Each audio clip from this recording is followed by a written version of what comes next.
Horas, mari belajar bahasa Batak.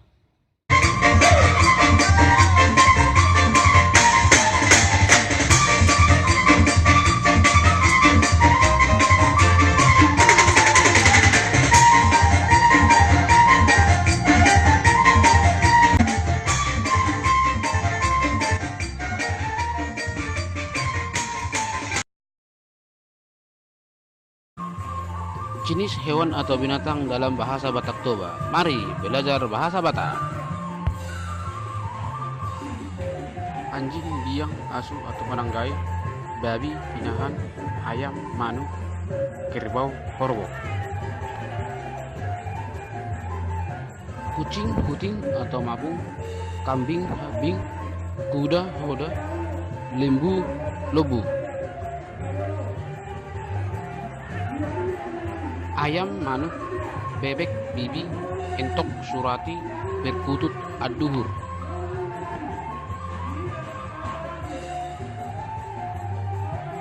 Merpati, darapati, burung pipit, amborik, si tapi-tapi bisala, puyuh, lote.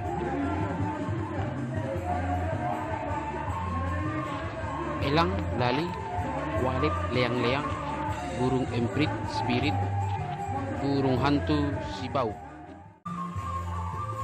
Tikus, bagulung atau mochi, tupai, padidit, ular, kulo, harimau, babian.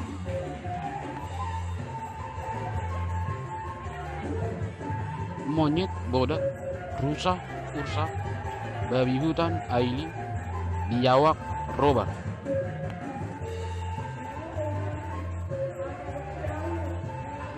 Musang, misang, trenggeling, tanggiling, lebah, arinuan, semut, porhis. Belalang, sihapor, katak, bojak, kepiting, sigurapang, bunglon, bidoran. Capung, ribur atau gibur, jangkrik, irik, kaki seribu, sisibang, kecoa, hipos. Kupu-kupu, lepu-lepu, laba-laba, rabang-rabang, lalat, lanok. Nyamuk, rongit, ular kobra, ulok sedok.